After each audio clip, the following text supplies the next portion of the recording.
Hi guys, James at RampantLionReviews again for you today with another beer review. For this one, we are going to head down to Belgium once again, and we're going to go to another brewery that I've never tried anything from before. I've heard very good things about these guys. They're supposed to do some very nice beers, and this type of beer, I guess we could say, is one that I very much enjoy, but I only got into it fairly recently in comparison to some of the other things that I've been reviewing on the channel for years. So nice to finally get around to this brewery. Hopefully this is another good beer, hopefully it makes for an interesting review, and I hope that you guys enjoy my take on this one as well. So let's see how we go. For this review then, we are going to go to a little place called Gooik, which is in Flemish Brabant to the southwest of Brussels, and we're going to have a look at my first beer from Geuzestekerij de Cam. So this particular beer is called the Malus Domestica Lambicus. It comes in at 7% ABV, and this one is an apple lambic. So yeah, this should be quite interesting. We got this beer here as part of the Untappd temporary assortment through Systembolaget a couple of weeks back. I think I bought this one just before I went back home to Scotland, so I never had time to review this one before I left. But yeah, 7% apple lambic. I think this should be quite interesting. I see on the side here they're calling it a cider lambic. So yeah, let's have a go at this one and see how we get on. And definitely nice to feature de Cam on the channel for the first time too. So yeah, as always with my reviews then, I'll tell you a little bit about the brewery before we taste the beer. If you want to get straight to the tasting, just fast forward. All the usual links are in the video description below. That's the brewery website, the link to my other reviews that I'll hopefully be able to do in the future from de Cam Geuzestekerij.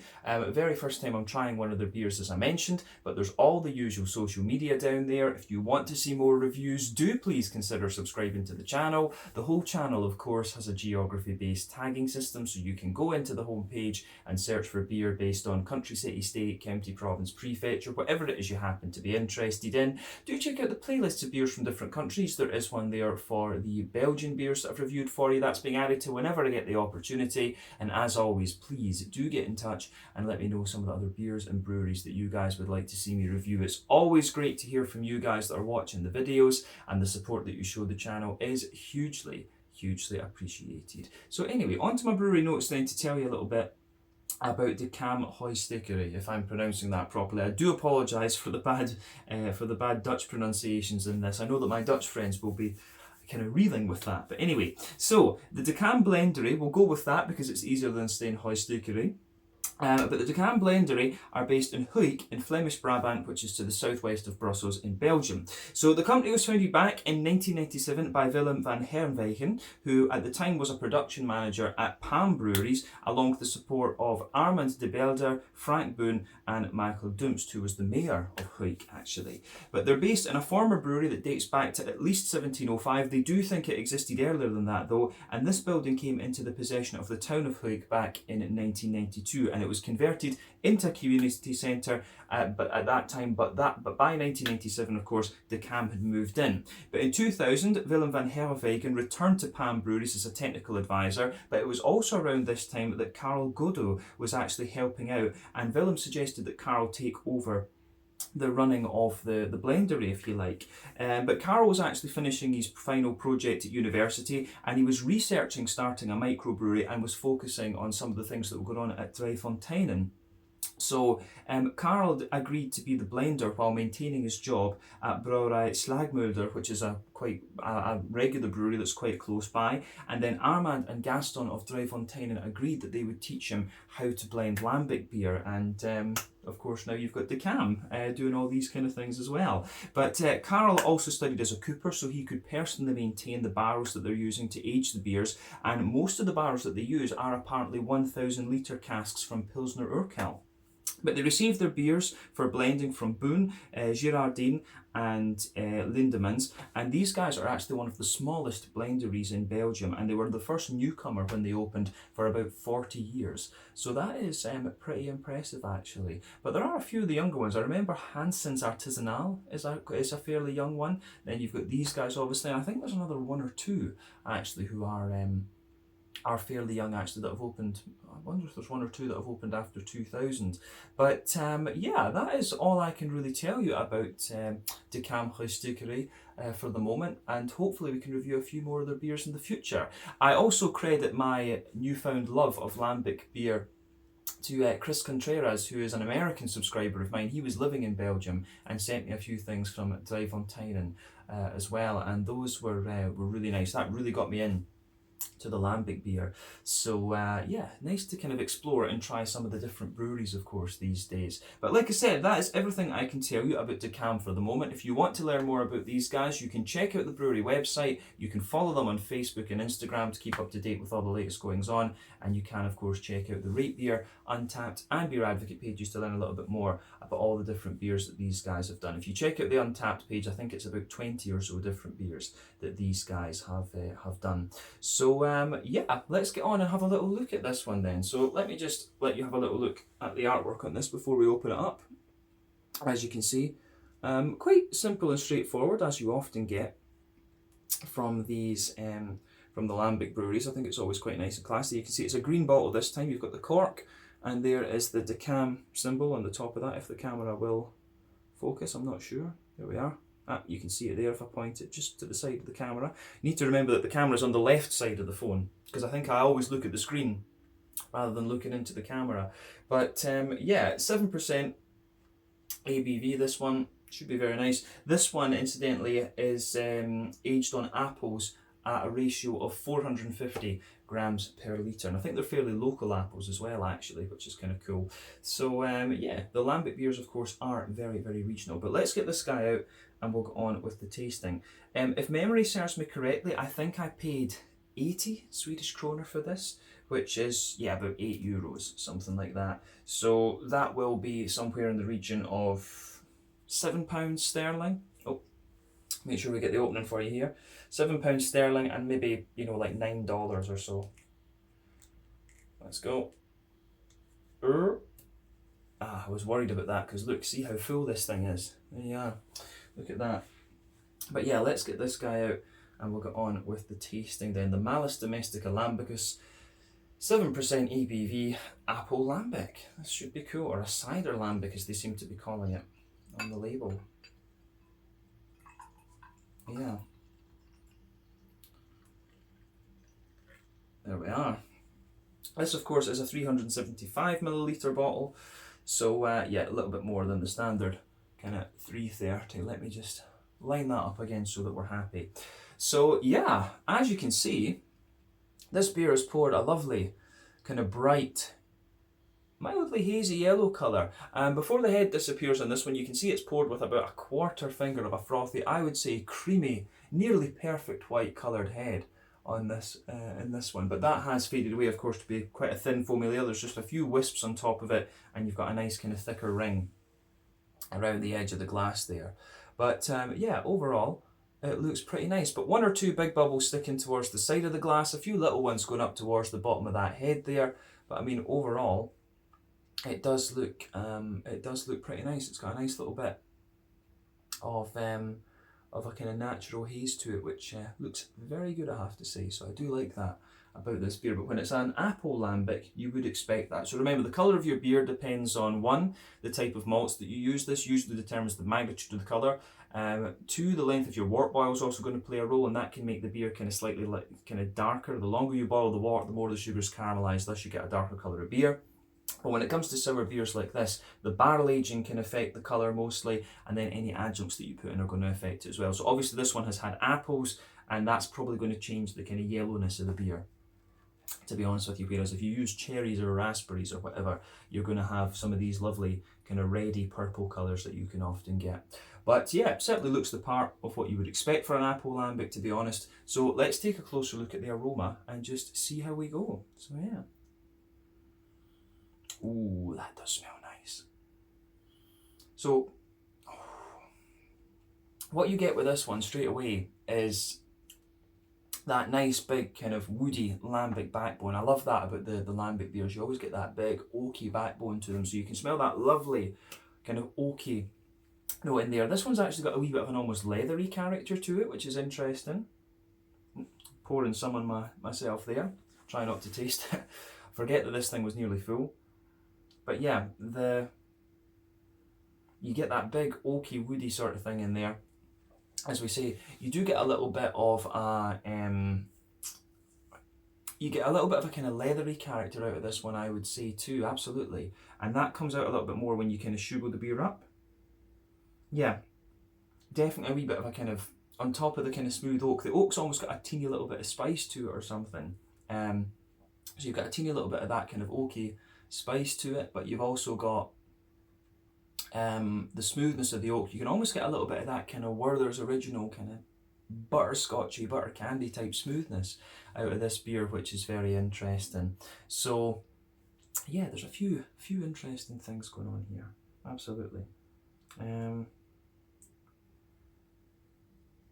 Yeah, but on top of that, there's maybe one or two very slightly nutty aromas to it, but no, I think that these beers, they can often be, it's a bit of a, I always find with lambic beers, the sort of type of aromas you can get out of these are a little bit narrower in scope than, you know, all these imperial stouts and kind of IPAs and things like that you can get, but they always have a real depth to the aroma, if that makes sense. You can always feel some of them have got more woody character, some of them are a bit more nutty and so on. So yeah, you can really get a nice bit of depth out of these beers. But for me, this one, smooth oaky wood, there's a little bit of kind of, there's almost a teeny little bit of spice to it. You get the kind of Werther's original butter candy butterscotch sitting on top of it, and then you've also got a one or two little nutty elements in there. It's almost got a teeny little bit, it almost comes across as very, very slightly bready as well. I do get almost a little hint of a kind of bread crusty quality out of this one, which I think is really, really interesting. So yeah, the aroma that comes out of this beer is pretty cool, I have to say. I do like how this one goes together from the malty barrel aging side of things, I guess we could say. But yeah, on the kind of green and fruity side of things, I guess we should say. For me, you know, there is a wee touch of an earthy note out of this one, I would say, definitely. I do get a little bit of earthiness at the back of the nose. There's quite a bright florally note to it as well, but I think the sort of green component of the beer, if you like, really leans towards being a more kind of grassy type thing. So I get a lot of grassy character out of this beer, definitely. Lots of nice kind of grassy notes. It's got a little bit of an almost zesty kind of quality to it as well, which I very much enjoy. And then it's also got, you know, you've also got quite a little bit of just zestiness out of it too. So yeah, the green component is quite nice. The thing with lambics, of course, is because they're blended, a lot of the kind of hoppy character of the original beer will drop out, but you still, I always think you still get a little bit of it kind of lingering in a number of these beers, so that's always interesting to look at with these too. So on the fruity side of things, of course, you've got that sort of cidery apple thing going on with this one, absolutely. So the appley notes for me are quite oily, but there are a few other things going on in this beer too. I get like a little bit of I get a very slight apricot and a very slight pear kind of coming out of this one as well, definitely. You always find this with lambic beers, you'll always get a few fruity notes in there that are not the main fruit, if that makes sense. So yeah, the aroma that comes out of this from that perspective is very nice. So yeah, sharp kind of tangy apples in the beginning, absolutely, and that's where your tartness and citricy qualities are coming out. But yeah, there's a big oily appley character in there, some nice big oily pear, and yeah, underneath that there is a little bit of apricot, and I would say a little bit of apricot, a little bit of pear, maybe even a teeny wee hint of like a gooseberry or something like this. That's kind of what I'm getting out of this one. But the aroma of this is really quite interesting. As I say, I've never come across an apple lambic, and that was my main motivation for buying this one, because an apple lambic, I was like, need to have that. I still need to try a faro and a framboise as well. Framboise, I'm not sure. I'm never sure whether to use the French pronunciations or the Dutch ones when it comes to some of these. But yeah, it should be nice, this one anyway. So as I always say, take a bit of time to ponder over the aroma of the beer before you get stuck into it, but I think it is about time for us to try this one. So this one is the Malus Domestica Lambicus, a 7% apple lambic from Cam Geuzestekerij in Gooik in Flemish Brabant to the southwest of Brussels in Belgium. Let's get stuck into this one. Slàinte, skål, cheers, prost, santé as well.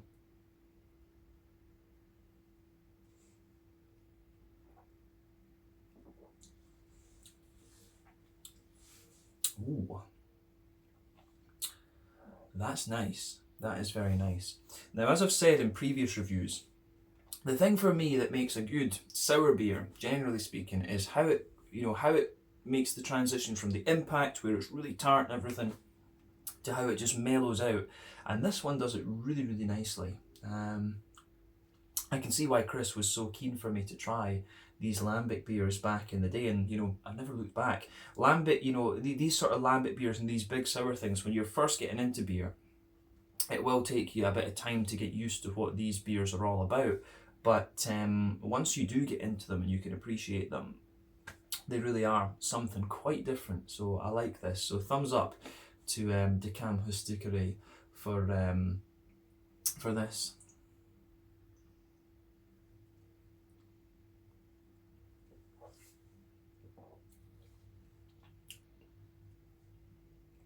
Yeah,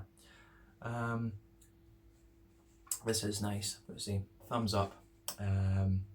Once it mellows out, I've got a little moustache here on the glass there. Once it mellows out, it really is very, very nice. This one is very smooth. It's got, first impression of it is it's a very smooth one. It's got a degree of like kind of slickness to it at the same time, and it's certainly not overly tart, but it feels nice and fresh actually. So this is very good. So let's break it down.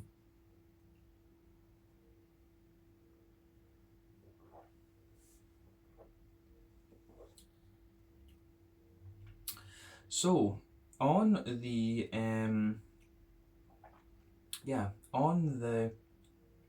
malty barrel aging side of things, then let's break down the flavour as we usually do. So straight away with this one, you can feel across the middle of your palate, you get that smooth oaky character. That goes across the middle third of your palate and the back third of your palate. Now, let's focus on the middle third of the palate first and just break it down in the same way that we always do. So middle third of your palate, as we say, smooth oaky backbone. Towards the front of that middle third of your palate, that's when you start getting some of these kind of vanilla notes in there. You don't pick up the vanilla so much in the aroma, in my opinion, but you do really get it. You do really, really get the vanilla out of this one when you take it in. And it's actually very smooth and very sweet, so I really like how that goes together.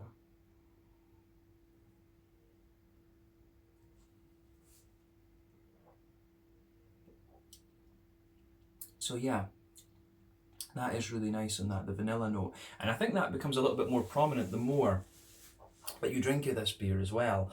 So keep that in mind with this one. Lovely, big smooth vanilla notes. Yeah. Beyond that, you start to get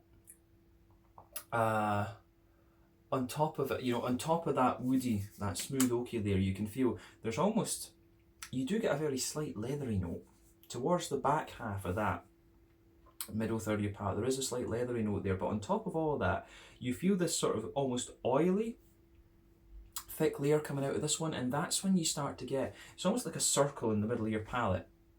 So you get that circle, and there's a kind of, you get that circle, and there's a batch of, there's just this kind of sort of Werther's Original kind of butterscotchy, butter candy kind of thing going on in this one. So yeah, you get a lot of that out of this beer.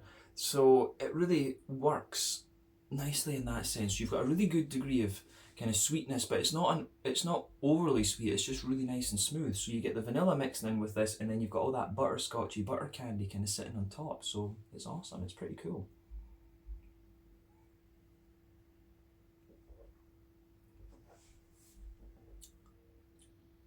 So yeah, the way that this goes together in that sense is really nice, and this whole beer is just very, very well balanced. These Lambic beers are something else, this is all about getting the balance right, but They have really managed to do that with this one. So let's focus. I think we've said everything we really need to say about the middle third of your palate. I think we've described that fairly well. So let's focus on the back third of the palate then. So border region between middle third and back third of your palate, you actually get a little bit of an almost bready build up in there, and it's got a very slight kind of bread crusty quality to it. But the base of that back third of your palate, you've got the smooth oak, and it's a wee touch spicy behind that. You've got, you can feel a little bit of the sort of leathery kind of notes in there as well. You feel a little bit of that leathery thing, and then on top of that, you do get a little bit of a kind of brown bready character out of this one. So absolutely, yeah, there's quite a bit of, for me, brown bready character coming out of this beer, so that works.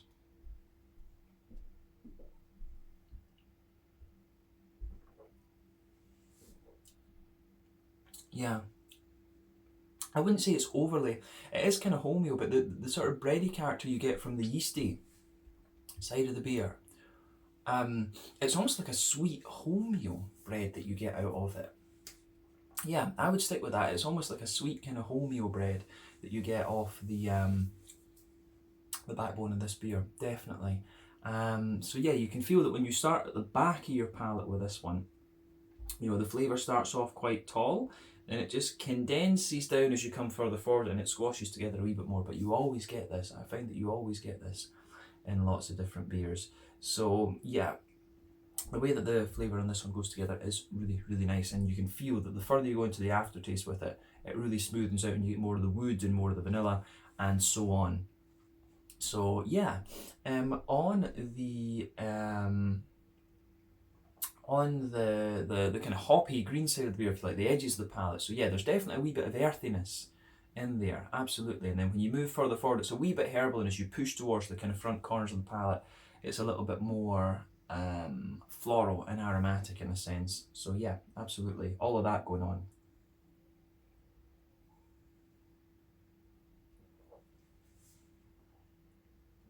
So yeah, you've got all of that going on with this one. But around the front curve of your palate, you do get a little bit of a more kind of grassy note out of this one. The grassiness has a wee bit of zest to it, but I would say it's actually quite leafy, wet and leafy at the same time. So you've got a really interesting kind of equilibrium with the grassy side of the beer. But I think the further you go into the aftertaste, the whole beer shows a wee bit more sort of zestiness and zip, if you like. But of course, the focus of this beer is the apples, and you can feel some of the appley notes just going round the edges of your palate there. Which is kind of interesting, because whenever you add fruit as an adjunct into beer, of course, it pushes away the green component. But at the same time, we need to remember this is a blend beer. It's not, you know, the beers that are used to blend this will have aged quite considerably. So yeah, you have to bear that in mind with this. So you can feel some of the appley characters just going round the edges of the palate there and suppressing a little bit of the green character of the beer. But let's focus on that front third of your palate and the fruity side of things. So the border region between front and middle third, you get a wee bit of a bready build up, a wee touch of bread crust, in the base of that is kind of smooth and woody. You do get a nice kind of smooth oaky note out of it, and I think there's a wee touch of vanilla mixing in with that as well. But on top of that, of course, it's all about that kind of oily, appley sort of thing. Towards the back of that front third of your palate, though, you get a little bit of a kind of dried apricot-y, dried sultana type note out of the beer. Then as you come further forward, you get a little bit more of a kind of gooseberry sort of thing out of it. So yeah, you do get that out of it. You get a kind of smooth gooseberry type element out of the beer. So yeah, I think it works. It works really, really well in that sense. So you've got a nice kind of sweetness under the fruity character in the beer there as well. So yeah, a bit of apricot, bit of a kind of sultana type note. So dried white green grapes. I get a lot of people asking me exactly what sultanas are. So dried white green grapes. But as you move further forward, I think there is a wee touch of an oily pear and gooseberry note there. Then the apples, the kind of sharper apples, sit on top of that, and that gives you that big sort of oily character of the beer. So yeah, I think this this goes together very nicely in that sense. The fruity side of the beer is nice and oily, and it's not too sharp actually. It is like a smooth cider, this one. So thumbs up to Brabant de Cam for this. I think they've done a lovely job. Yeah. Very good, very nice stuff. So let's round off this review then with the mouthfeel. So mouthfeel wise,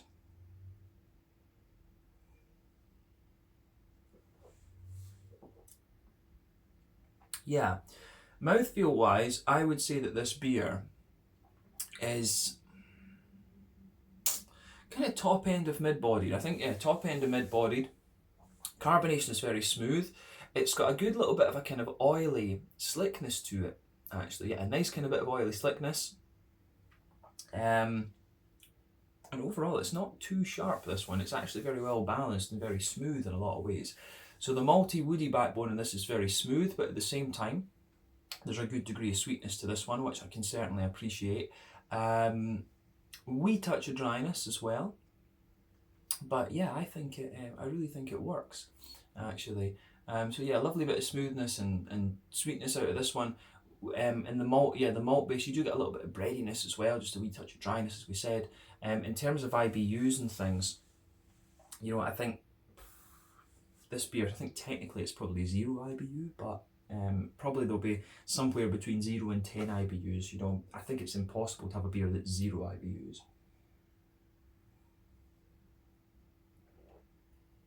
And I think you do get just a wee touch of bitterness around the edge of the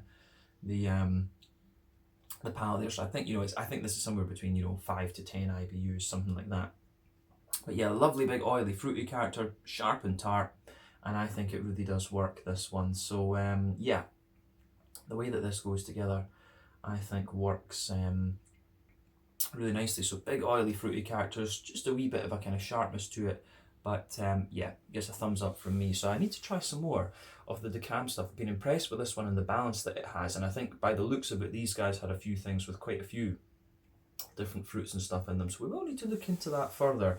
But yeah, I think we can round off this review there then. So this one is the Malus Domestica Lambicus, 7% apple lambic from Cam Geuzestekerij in Gooik in Flemish Brabant to the southwest of Brussels in Belgium. Really cool to review my first beer from these guys.